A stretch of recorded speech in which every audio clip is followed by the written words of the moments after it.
আসসালামু আলাইকুম। পাঠ্যঘরের নিয়মিত আয়োজনে আজকে সবাইকে স্বাগত। পাঠ্যঘরে আজকের আমরা পড়ব right form of verbs part 1। তো রাইট ফর্ম অফ ভার্ব তোমরা জানো সবাই ক্লাস 6 টু 10 পর্যন্ত এবং বিভিন্ন চাকরির পরীক্ষার জন্য এটা খুবই গুরুত্বপূর্ণ। তো আমরা এই গুরুত্বপূর্ণ বিষয়টা আজকে পড়ব। তো অবশ্যই সবাই না টেনে এটা দেখবা প্রথম থেকে শেষ পর্যন্ত। আশা করি সবাই উপকৃত হবা।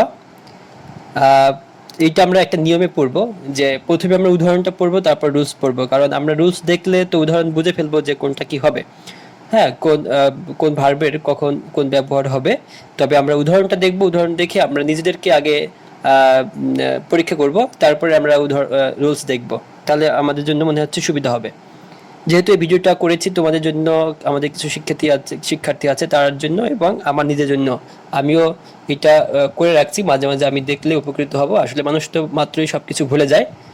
তো এটা যদি আমি মাঝে মাঝে দেখি তো আমার সব রুলসগুলো আবার মনে পড়বে। তো তোমরা এই ভিডিওটা ডাউনলোড করে রাখবা, মাঝে মাঝে দেখবা, অথবা এই চ্যানেলটা সাবস্ক্রাইব করে রাখবা। ঠিক আছে, মাঝে মাঝে তোমরা এই ভিডিওটা দেখবা, তাহলে রুলসগুলো মনে থাকবে। আমরা অনেক সময় বিভিন্ন ধরনের ভিডিও দেখি, এগুলো না দেখে যদি আমরা এই ভিডিওটা দেখি তাহলে আমরা রুলসগুলো অন্তত পক্ষে আমরা রিভিশন দিতে পারবো বারবার। ঠিক আছে, তো এই রিভিশনের উপর নির্ভর করেই, রিভিশনের কথা মনে রেখেই আমি এই ভিডিওটা করেছি। এটা আমার দ্বারা আমারও লাভ হবে এবং যারা দেখবা সবারই লাভ হবে। তো চলো আমরা একটু পড়ি।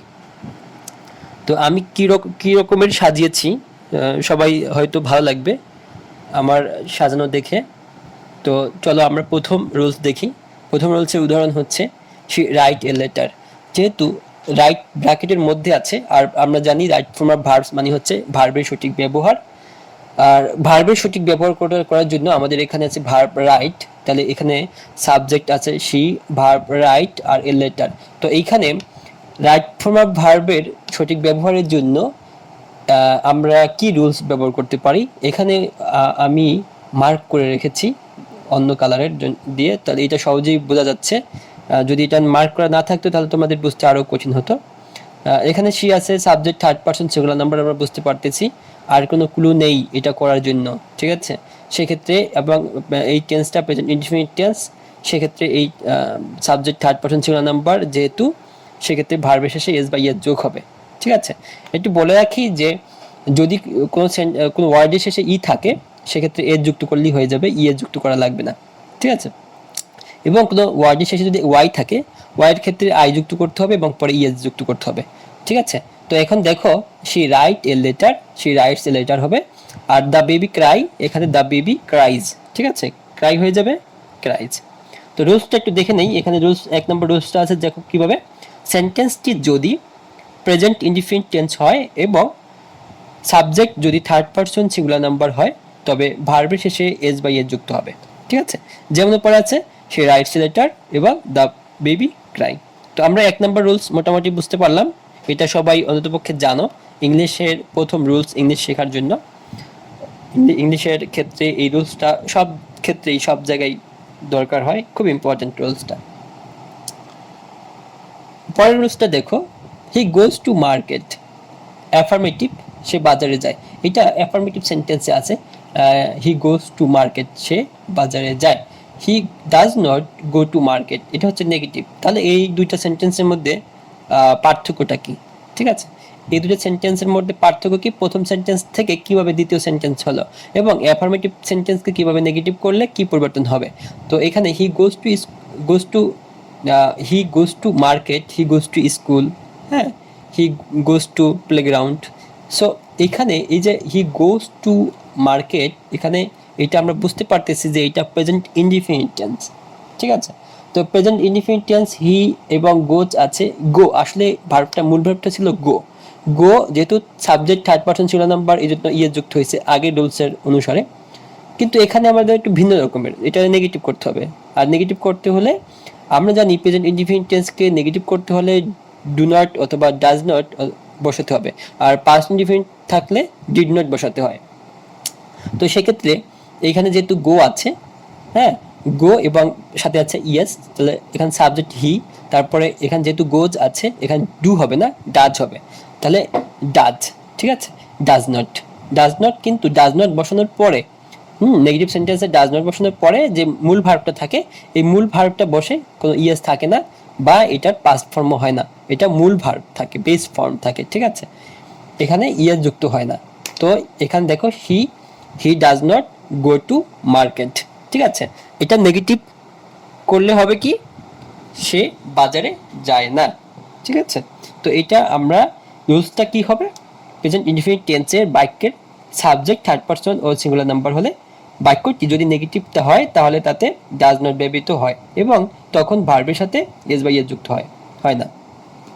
ঠিক আছে, তো এখন একটা জিনিস লক্ষ্য করো যে এটা subject third person singular number হওয়া সত্ত্বেও ভার্বের শেষে ইয়েস যুক্ত হয় নাই, কারণ এটা নেগেটিভ ছিল এবং হিয়ের পরে যে ডাজ বসছে, ডাজ নট বসছে। ঠিক আছে, এই জন্য ভার্বের সাথে ইয়েস যুক্ত হবে না। ঠিক আছে, তো আমরা 3 নম্বর রুলসটা একটু দেখে নিই। 3 নম্বর আছে he can do the work. ঠিক আছে, I shall go to university, you should study attentively, you must obey your parents.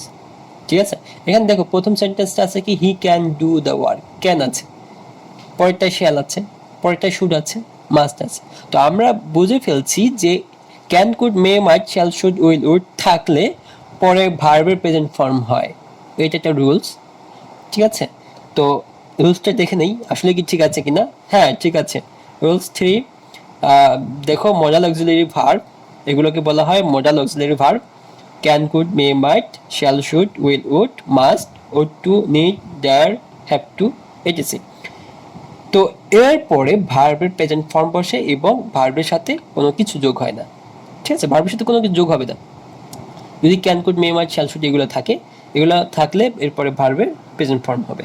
ঠিক আছে, তো আমরা এটা বুঝতে পারলাম। পরেরটা আছে দেখো it can be done, it can be written,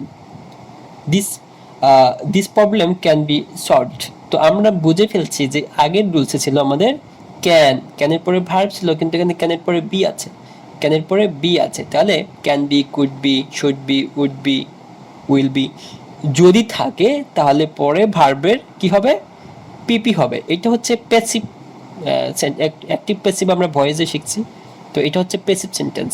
ঠিক আছে, অ্যাক্টিভ থেকে আমরা প্যাসিভ করি, তাহলে এটা প্যাসিভ ফর্ম। ঠিক আছে, এই সেন্টেন্সটা হবে passive. It can be done, ঠিক আছে, it can be written, this problem can be solved. সেক্ষেত্রে আমরা রুলসটা একটু দেখে নেই। সেন্টেন্সটি যদি প্যাসিভ ভয়েস হলে এবং modal auxiliary verb can, could, may, might, shall, should, will, would এরপরে ভার্বের পাস্ট পার্টিসিপল বসে। তবে এখানে কিন্তু কখন এটা modal auxiliary verb passive voice হলে। ঠিক আছে, যদি সেন্টেন্সটি প্যাসিভ ভয়েস হয় তবে আমরা মনে রাখতে পারি যে can, could, may, might, shall, should, will, would এরপরে বি থাকলে ভার্বে পিপি হয়। তো সবসময় না, যেমন ফিউচার কন্টিনিউয়াস টেন্সেও কিন্তু বি থাকে। ঠিক আছে, ফিউচার কন্টিনিউয়াস টেন্সেও কিন্তু বি থাকে, সেক্ষেত্রে কিন্তু কন্টিনিউয়াসে কি ভার্বের সাথে আইএনজি যুক্ত হয়। ওকে, কিন্তু এখানে বলছে প্যাসিভ ফর্মে, যদি প্যাসিভ ভয়েস হয় সেক্ষেত্রে can, could, may, might, shall, should, will, would এর পরে কি হবে, বি বসবে এবং ভার্বে পিপি হবে। ঠিক আছে, এখন একটা সেন্টেন্স দেখি আমরা। The earth moves round the sun rises in the east. এই দুইটা কথা মনে হচ্ছে চিরন্তন সত্য। ঠিক আছে, এটা কেউ খণ্ডাতে পারবে না। যেহেতু চিরন্তন সত্য তাহলে অবশ্যই কি হবে, ওই সেন্টেন্সগুলো প্রেজেন্ট ইনডিফিনিট টেন্স হবে। তাহলে আমরা কি বুঝলাম, যে সেন্টেন্সগুলো দ্বারা বুঝাবে কি বুঝাবে, চিরন্তন সত্য। The earth moves round the sun, হ্যাঁ পৃথিবী সূর্যের চারদিকে ঘুরে। The sun rises in the east, সূর্য পূর্ব দিকে উঠে। তো সেই ক্ষেত্রে আমরা বলতে পারবো এই দুইটা কথা কখনোই কেউ চেঞ্জ করতে পারবে না, তাহলে এই দুটো হবে প্রেজেন্ট ইনডিফিনিট টেন্স। বাক্যটি যদি ইউনিভার্সাল ট্রুথ, চিরন্তন সত্য হয় এবং অভ্যাসগত কাজ বুঝায় তাহলে প্রেজেন্ট ইনডিফিনিট টেন্স হয়। ঠিক আছে, পরের রুলস দেখি। I have seen him lately, have you ever been to Cox's Bazar. এখানে আমরা কি পরিবর্তন লক্ষ্য করি একটু সবাই লক্ষ্য করে দেখি। আই হ্যাভ সিন, এটা আমরা বুঝতে পারতেছি সাবজেক্ট প্লাস হ্যাভ, হ্যাজ, মূল ভার্ব পিপি প্লাস অবজেক্ট কোথায় থাকে, অবশ্যই প্রেজেন্ট পারফেক্ট টেন্সে থাকে, ঠিক আছে। তো প্রেজেন্ট পারফেক্ট টেন্স কেন হয়েছে? লেটলি, এই দেখো লেটলি এবং ইভার, লেটলি এবং ইভার থাকার কারণে লেটলি, রিসেন্টলি, ঠিক আছে। আমরা রুলসে দেখে নেই, এগুলো থাকলে প্রেজেন্ট পারফেক্ট টেন্স হয়। যেমন সেন্টেন্সে yet, just, just now, recently, already, lately, ever ইত্যাদি থাকলে প্রেজেন্ট পারফেক্ট টেন্স হয়, ঠিক আছে। তো এটা মনে রাখতে হবে, একটু মুখস্থ করে ফেলতে হবে, ঠিক আছে। এই ওয়ার্ডগুলো মুখস্থ করে ফেললে আমরা বুঝতে পারবো যে এই ওয়ার্ডগুলো যে সেন্টেন্স থাকবে সেটাই হবে প্রেজেন্ট পারফেক্ট টেন্স, ঠিক আছে। আর পারফেক্ট টেন্স স্ট্রাকচার হবে সাবজেক্ট প্লাস হ্যাভ হ্যাজ, মূল ভার্বে পিপি প্লাস অবজেক্ট, পিপি মানে হচ্ছে পাস্ট পার্টিসিপল। এরপরে দেখি, he saw the boy playing in the field, I heard him speaking English. এই সেন্টেন্সটা দেখা আসলে এই সেন্টেন্সটার মধ্যে কিছুই দাগানো নাই বা লাল করা নাই, ঠিক আছে। তো আমরা কিভাবে বুঝবো যে এটার ভার্বের কি পরিবর্তন হয়েছে? এখানে আছে he saw the boy playing in the field, এখানে সাবজেক্ট আছে, এরপরে স ভার্ব আছে, এটা পাস্ট ফর্ম ভার্ব। যাই হোক, হি স দ্য বয়, এরপর আরেকটা অবজেক্ট আছে, এরপর আবার প্লেইং আছে, ঠিক আছে, ভার্বের সাথে আইএনজি আছে, ইন দ্য ফিল্ড। তো আমরা দেখি হি স, স একটা ভার্ব, প্লেইং একটা ভার্ব, দুইটা ভার্ব, হ্যাঁ। যে দুইটা ভার্ব, সেক্ষেত্রে প্রথম ভার্বের পরের ভার্বের সাথে আইএনজি যুক্ত হয়েছে। মাঝখানে যদি টু থাকতো তাহলে পরের ভার্বের সাথে আইএনজি থাকতো না। যে দুইটা ভার্ব একই সেন্টেন্সে আছে, প্রথমটা যদি আইএনজি যুক্ত না, প্রথম যদি আইএনজি না থাকে তাহলে পরেরটাই আইএনজি যুক্ত করতে হবে, ঠিক আছে। রুলস হচ্ছে সেই রকমের, দেখে একটু দেখে নেই। সিম্পল সেন্টেন্সের দুটি ভার্ব থাকলে দ্বিতীয় ভার্ব এর সাথে আইএনজি যোগ হয়, ওকে। তাহলে এটাও একটা কি হবে, এটাও একটা সিম্পল সেন্টেন্স, যদিও পাস্ট ইনডিফিনিট টেন্স এটাই সিম্পল সেন্টেন্স বলা হয়। তো সিম্পল সেন্টেন্স দুটি ভার্ব থাকলে দ্বিতীয় ভার্বের সাথে আইন যোগ হবে। তো এখানে প্রথম ভার্বের পরের ভার্বটায় আইএনজি যোগ হয়েছে, ঠিক আছে। এরপরে দেখি, I had better to go home, আমার বাসা যাওয়া উত্তম, ঠিক আছে। I would rather die than beg, I won't let you go. একটু লক্ষ্য করি আমরা এই দুইটা সেন্টেন্সে কি দেখতে পাচ্ছি। I had better go home, এখানে হ্যাড বেটার লাল করা আছে, উড রেদার লাল করা আছে, লেট লাল করা আছে। তো আমরা সহজেই বুঝে ফেলছি যে এখানে ভার্বের সঠিক ব্যবহারের জন্য had better, would rather, let থাকলে পরের ভার্বে প্রেজেন্ট ইনডিফিনিট টেন্স হয়, পরের ভার্ব বেস ফর্ম বা প্রেজেন্ট ইনডিফিনিট টেন্স হবে।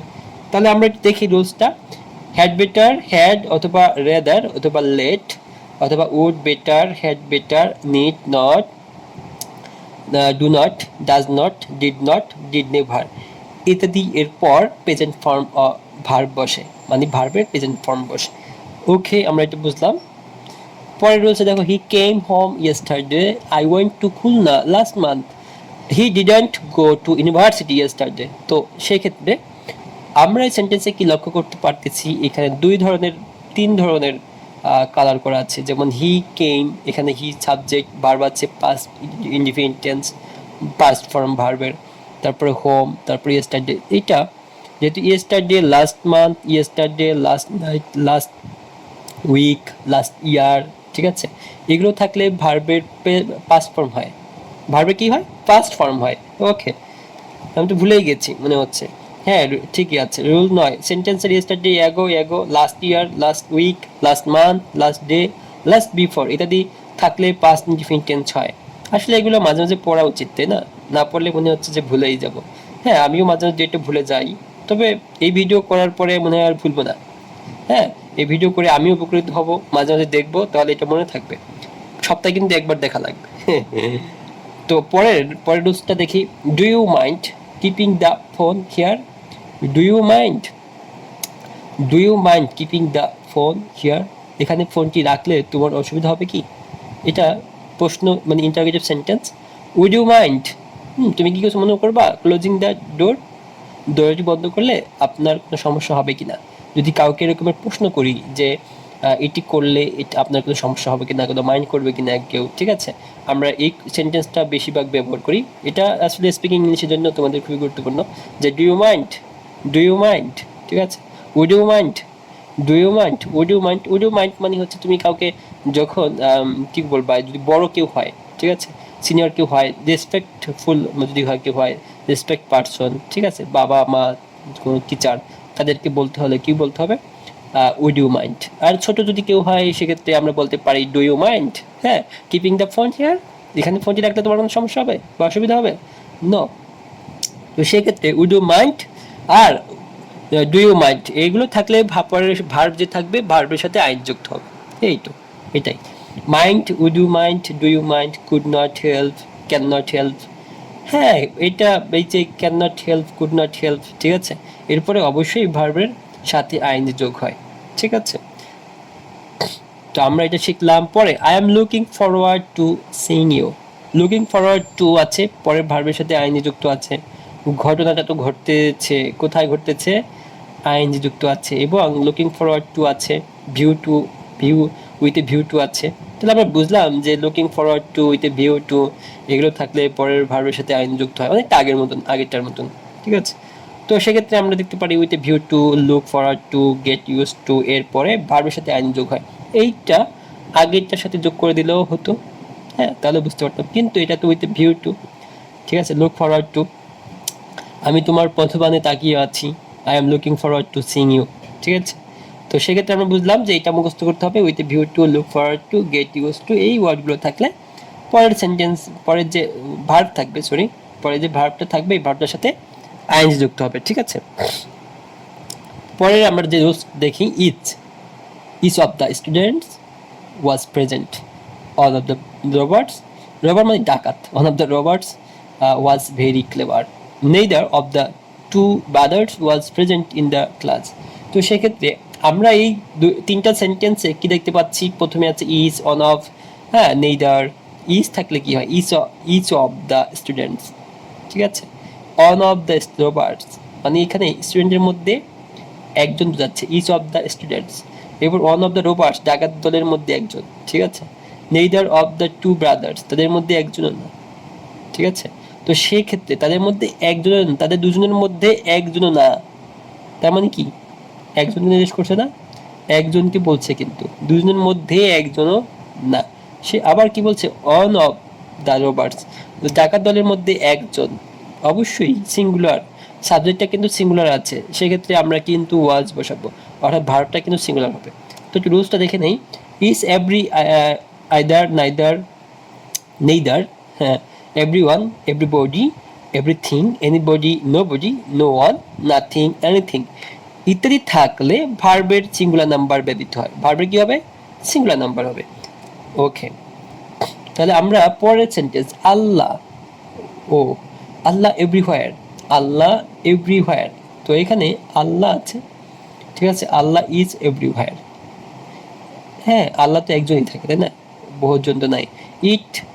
ইট ওয়াজ 10 years ago, যেহেতু এখানে ইয়ার্স এগো আছে এই জন্য ওয়াজ বসছে, এখানে ইট ইজ বসাইতে পারতাম, ইট ইজ না বসে আমরা ওয়াজ বসিয়েছি। কেন ওয়াজ বসেছি, ইয়ার এগো মানে এটা পিছনের কথা, ঠিক আগের কথা, হ্যাঁ, 10 বছর আগের কথা, সেক্ষেত্রে এখানে 10 বছর আগের জন্য এখানে ওয়াজ বসানো হয়েছে।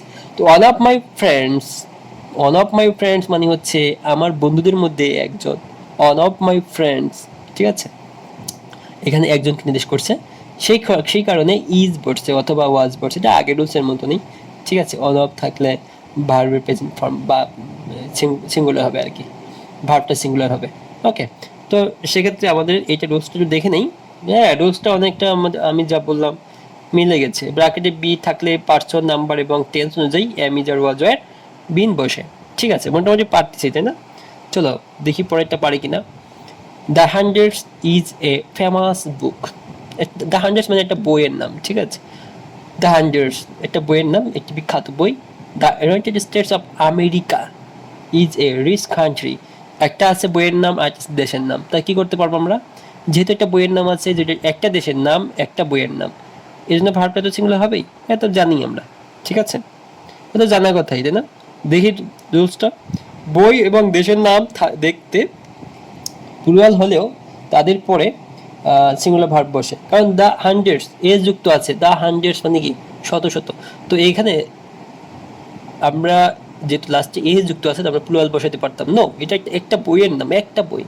The United States of America যেহেতু আছে সেক্ষেত্রে এটা 20টা দেশের নাম, তাই no, the United States of America মানে একটা দেশের নাম বলা হয়েছে এখানে, যদিও এখানে ইউনাইটেড আছে কিন্তু এটা তো মূল শব্দ না, পুরোটা মিলেই একটা আমাদের পুরোটা মিলেই একটা কি একটা দেশের নাম। সেক্ষেত্রে এখানে একটা দেশের নাম এবং একটা বইয়ের নাম থাকলে আমরা ভার্বটা সিঙ্গুলার বসাবো, ঠিক আছে। পরে walking is a good exercise. হ্যাঁ, এটা নিঃসন্দেহে বলা যায় walking is a good exercise. তো সেক্ষেত্রে হাঁটা খুব ভালো ব্যায়াম।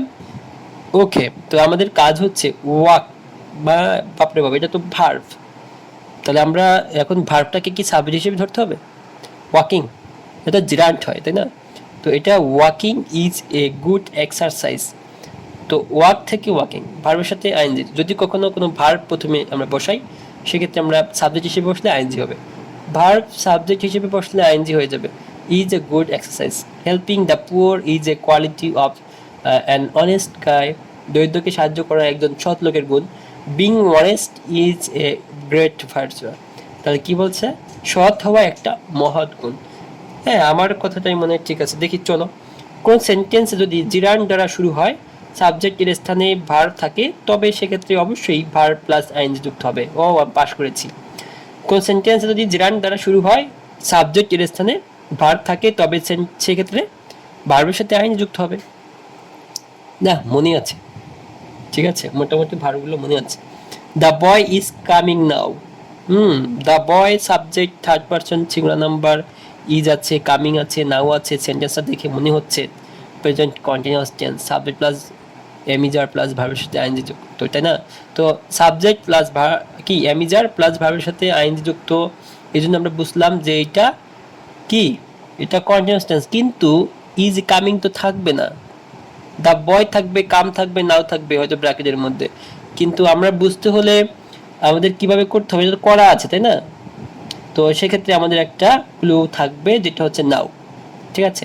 নাও থাকলে, কোন সেন্টেন্সে নাও অ্যাট দিস মোমেন্ট থাকলে, ওই সেন্টেন্সটা প্রেজেন্ট কন্টিনিউয়াস টেন্স হয়, ঠিক আছে। এইটুকু মনে রাখবো।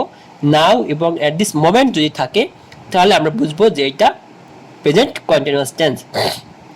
তাহলে অবশ্যই বোঝা যাচ্ছে the boy Saber third person number, ভার্বের শেষে কি বসবে? নো, এটা তো এটা তো প্রেজেন্ট ইনডিফিনিট টেন্স, এটা তো ভার্বের শেষে বসবে না। এটা সাবের থার্ড, এগুলো সিঙ্গুলার নাম্বার, এই জন্য ভার্বটা সিঙ্গুলার হবে। Is coming now, we are eating now, we are কি সাবজেক্ট প্লুরাল, ঠিক আছে। প্লুরাল হলে ভার্বটা হবে প্লুরাল, আর হবে ইটিং নাও।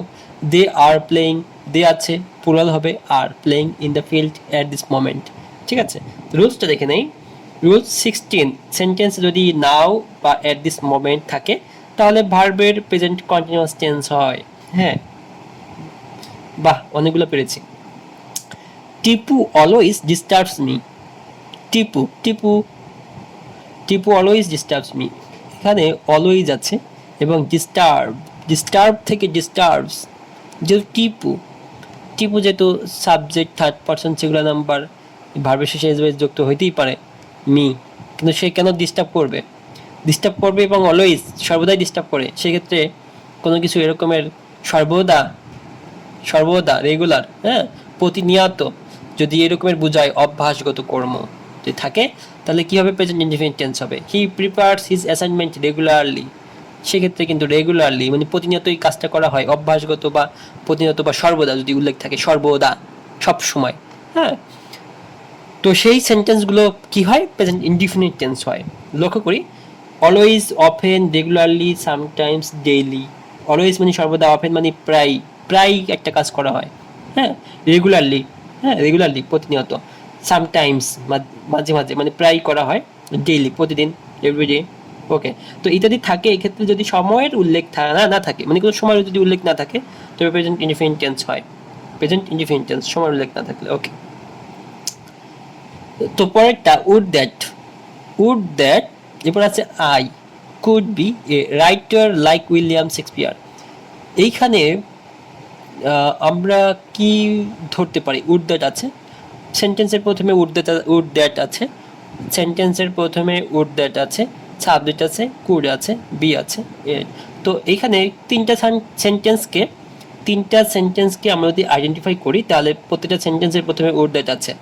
হ্যাঁ, উড দ্যাটের পরে একটা সাবজেক্ট আছে, তারপরে কুড আছে। তাহলে আমরা বুঝলাম যে উড দ্যাট যদি কোনো সেন্টেন্সে থাকে, তাহলে এরপরে সাবজেক্টের পরে একটা কুড বসবে। তো উড দ্যাট থাকলে সাবজেক্টের পরে কুড বসাতে হবে। ওকে, ঠিক আছে, তাহলে বুঝলাম। মোটামুটি বুঝলাম। তো দেখি সেন্টেন্সের শুরুতে যদি উড দ্যাট থাকে তাহলে সাবজেক্টের পর কুড বসে এবং এরপর ভার্বের প্রেজেন্ট ফর্ম হয়। গুড। তো এরপরে কি হয়, ভার্বের প্রেজেন্ট ফর্ম হয়। এখানে দেখো would that I could be, ঠিক আছে।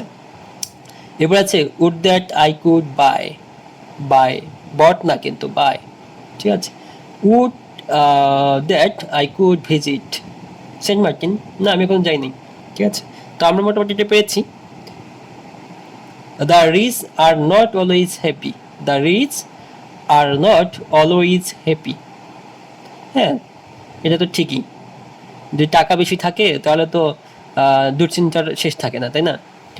The rich are not always happy, সর্বদা সুখী নয়। আমরা টাকা দেখলেই মনে করি যেন এই লোকটা খুবই সুখী, ঠিক আছে।